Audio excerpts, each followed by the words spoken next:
Hello, everybody. Today I'm going to talk about recapturing the rhythm of our humanity as a way of starting this festival. And on behalf of Bubu Santori, all the many marvelous supporters, volunteers and musicians who continue to bring Sacred Bridge and Sacred Rhythm Reborn to life, I welcome every one of you from Indonesia and around the world to this Sacred Rhythm Reborn Unison homecoming event, a journey into the self. This is my homecoming too. I've had the enormous privilege of being part of the Sacred Bridge story. Since as a co-founder 24 years ago, 24 years, quite a while, along with particularly Bubu's beautiful father, Rano. Organized against enormous odds, this festival most appropriately returns home in Bali, where the wisdom and intelligence represented in the traditions and cultural rites of the ancestors have enabled Balinese society to flourish over the centuries. As late 19th century composer Gustav Mahler suggests we keep in mind, tradition, as in Bali, is not the repository of ashes, but the preservation of fire. Sharing within the festival is, however, ruled according to the protocol of the new normal. With the COVID-19 virus literally hanging in the air, we are communicating largely by Zoom and the technologically inspired means of communication which allow us to share virtually rather than physically together in groups or crowds. We lose the intimacy of intersubjectivity, ultimately basic to our social being, but there is a compensation. With Zoom, the entire world of other people is there at any time. So we start to lose any real sense of distance between us. Now, 1 year ago, just 1 year, no one could have dreamt of the horror and of the suffering that this year, 2020, brought to life.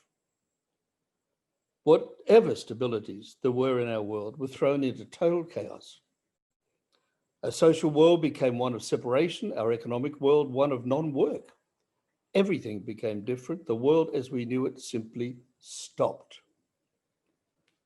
And 60 million people have caught the virus worldwide, and over 1.5 million people have died so far.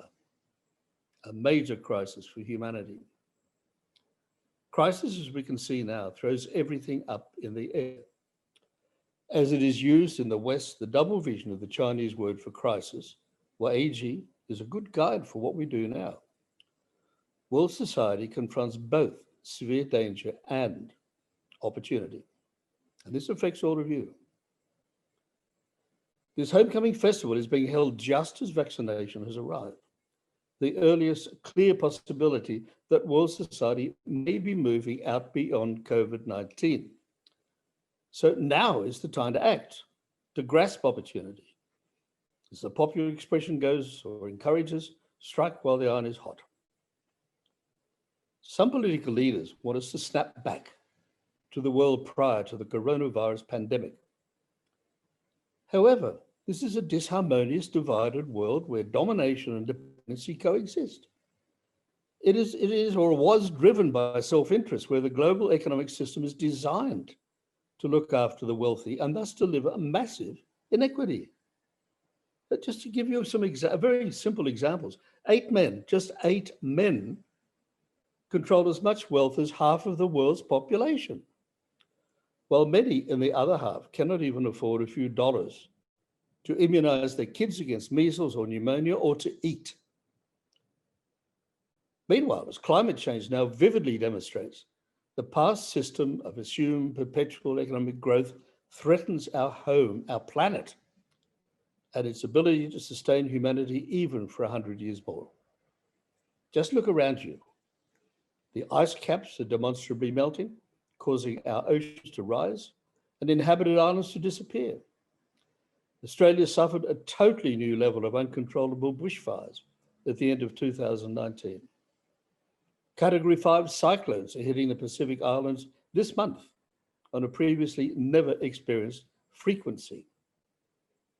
Added to these threats to our humanity and planet has been the increasing push towards uniformity from the trajectory of profit-oriented technological change.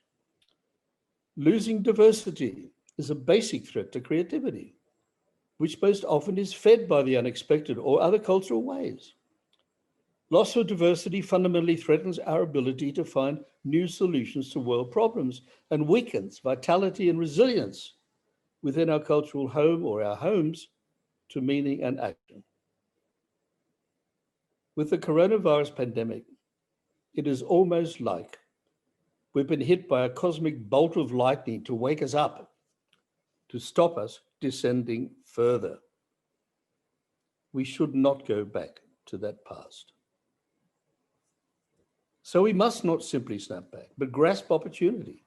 Only now this opportunity is to build a better future.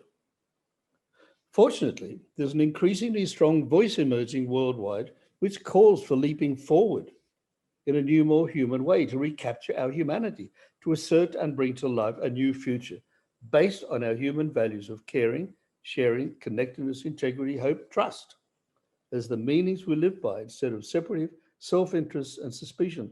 And this is coming even from some of the top economists in the world, let alone other leaders such as, for example, the head of the Roman Catholic Church, Pope Francis, who wrote a book about this on December, and published December 1st. This is not just a pipe dream, but the platform for the future, including in economics, which Stormo and I, along with Tadashi Yagi of Kyoto's Center for the Creative Economy, have been developing, publishing, along with key people from around the world for the last 6 years. The Kyoto Manifesto for Global Economics. Bubu has set these ideas as the philosophic framework for this homecoming festival. And I add, the stimulus for developing this international program based in Kyoto came out of Sacred Bridge and a meeting in Bali set up by Rano, Bubu's beautifully and sadly departed father, and our dear friend, along with Komang Astita, our guide to Balinese culture during our visit. In this context, you and this festival potentially have power to take a lead. The message may sound simple in some ways, but the practice is much harder. The new design for more human relationships and more care about other people cannot just be laid out on a planner's desk and implemented policy degree by policy degree. It must emerge from our humanity, from the depths of who we are. For this, we must go back to our human roots.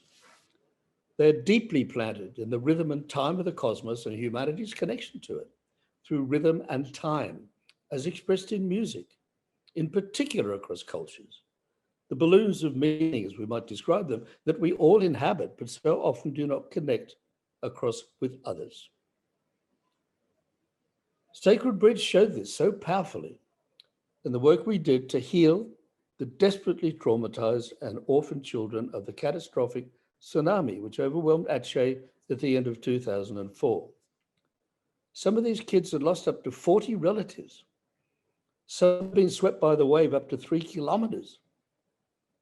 In an environment of care, Sacred Bridge, in cooperation with the United Nations, my own job at that time, used music, performance, and dance with groups of children over a couple of months each to bring the children out from the frozen silence of their terrible trauma and back into the embrace of their own culture. Over this time, they stopped being silent. They became free, happy, and singing as they went home to their orphanages at first, or eventually back to village life. For those who are interested, this program was filmed and is easily accessible on YouTube under Sacred Bridge, Rising Above the Tsunami. Indeed, I showed it to the collected United Nations ambassadors of the world in Paris in 2005. Some in the audience actually cried. So culture is a domain where we can share across difference in an environment of mutual understanding, but it is also far more. The very meaning of our shared humanity, the basis, the transformation now. Music, as its expression, across our differences and richness of different cultures, with its depth in humanity, shared rhythm and time, brings our humanity to life. The way forward is the opportunity for change that COVID-19 pandemic is now offering us. You are potentially recapturing the rhythm of our humanity, a true homecoming. But then remember the last part of the title of this festival, Journey into the Self. The journey begins within ourselves, not with dependency on other people to do it for us. Mahatma Gandhi, famed Indian spiritual leader, said it. You have to be the change you want to make in the world. Keep that in mind.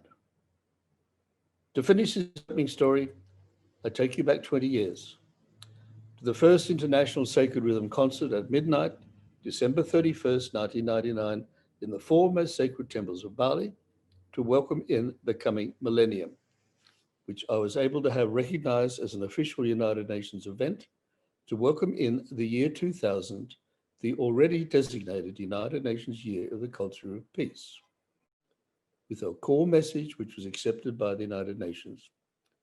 If we are to reflect on the next 1,000 years, this must be in spiritual and human terms, not commercial.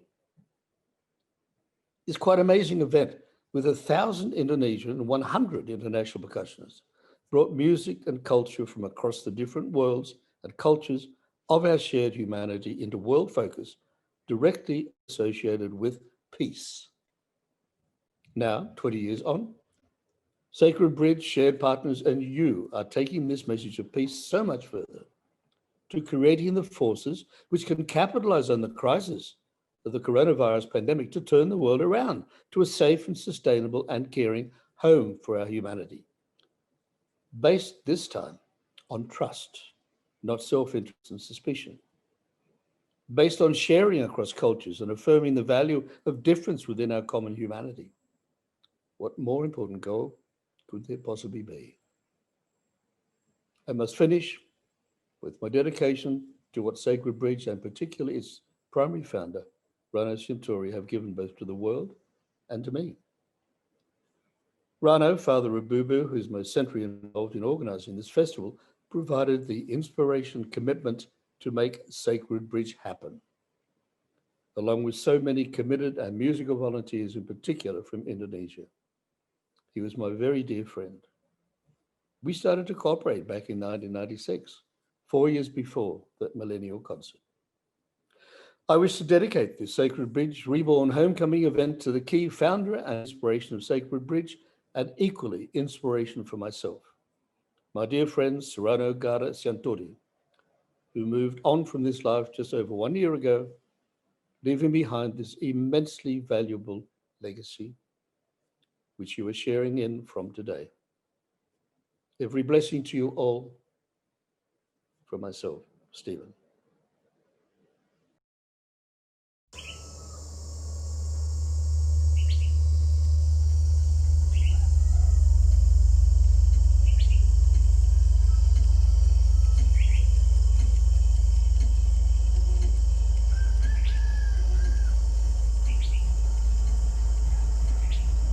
We're now facing a number of crises, serious ones. One crisis is the threat of climate environmental catastrophe. We must move to net zero emissions within a few decades. And one goal of the Green New Deal is to provide the means to do that. The other problem, which is arising with great severity right now, is the collapse of the economy as a result of the pandemic. Now, this is a very different kind of crisis from the financial crisis. This time, there is no escape to just consumer spending or pouring money into the stock market. That's not going to do anything. We have to create a new economy which offers good jobs, constructive work, developing the kind of infrastructure, social, environmental structure, physical structure that we need, the kind of goods that we need to live a decent life. And that's the other half of the Green New Deal. It is essential not only for survival, but for healthy survival. You have Big Macs, you have quarter pounder soup, you have everything that I like that you like. That's a valid and just very powerful life. And I think you said that has an objective, we're going to test it. And then I said, supposing you brought the light inside the body, which you can do with through the skin injection inside or almost a cleaning. You know what? They're trying to talk everybody out of voting. People aren't buying at CNN, you dumb bastards. They're not.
Authorities say it is untrue and 8 people were detained for spreading fake news online.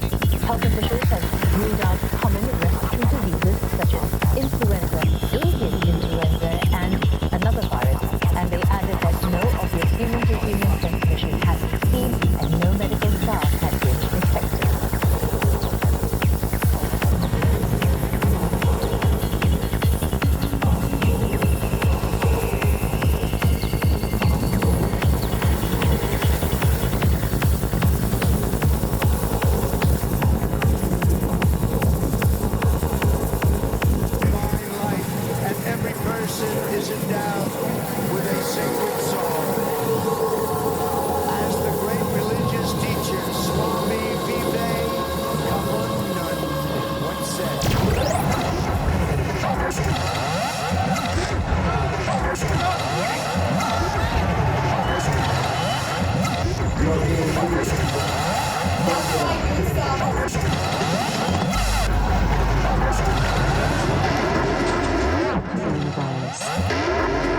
COVID-19 pandemic.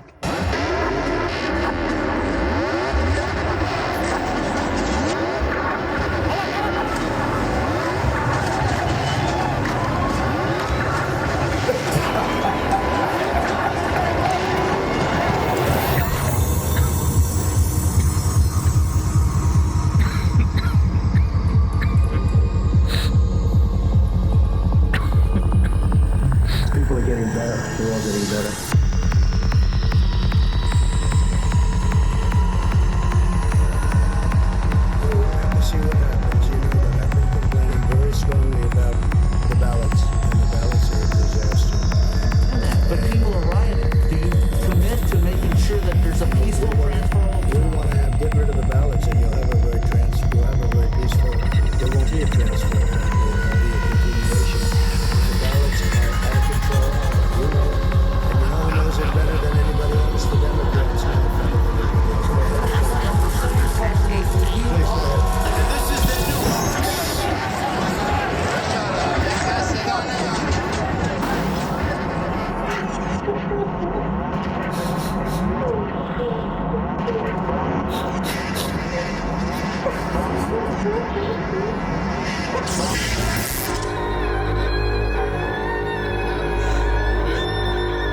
People stay home, right? But now coming back here, the virus and the coronavirus crisis has necessarily doubled the number of people needing surveillance and child confinement as they now be quarantined. Would they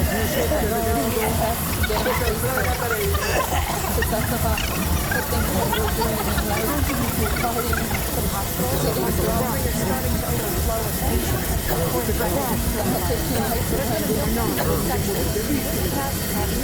Nearly 7,000 there. Okay, speaking has been admitted to the Howard County Corner. 27 states proposed it. And many healthcare workers overwhelmed. that would mean an additional 130 million people living on campus starvation, largely due to the economic impact of the coronavirus crisis, which raised the supply chain and humanitarian aid under pressure as a result of the outbreak. Vaccine trials by 2 drug companies are showing positive results, but health officials say it will be months before vaccines are widely available.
predicted that the number of people facing acute food insecurity could rise to 265 million by the end of this year, up from 135 million.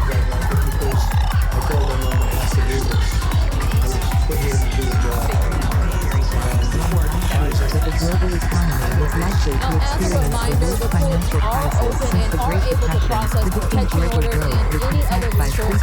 Domestic violence victims robbed. The Department of Children and Family Services continue to investigate and We decided to not assess the results of their vaccine, and it was not come out with a vaccine until just after the election. That's because of what I did with favored nations and these other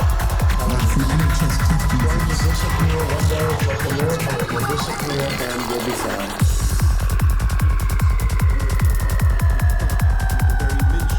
Of this virus, but I want to assure you this is not a repeat of the spring. I've no doubt that people will view this as normal. COVID, pandemic, COVID. You know why they're trying to tell you? Pandemic. I felt it was a pandemic long before it was called a pandemic. All you had to do is look at other countries.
You know you have my phone number tattooed on your back?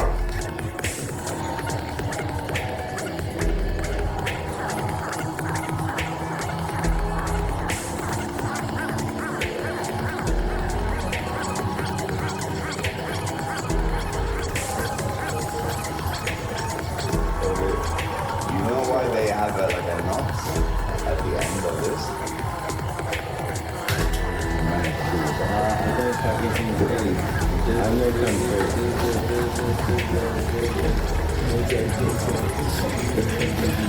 Your Kung Fu sucks. Obviously.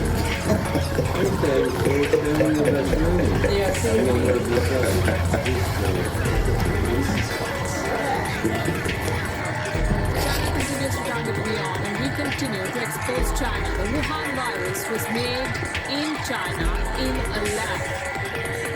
And that's registered. We've been telling you about the possibility of this for months. Now, a Chinese virologist has confirmed it. The virus was made in the lab in China. The scientist says she has proof that this virus was made in the Wuhan lab. The virologist's name is Dr.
Ideology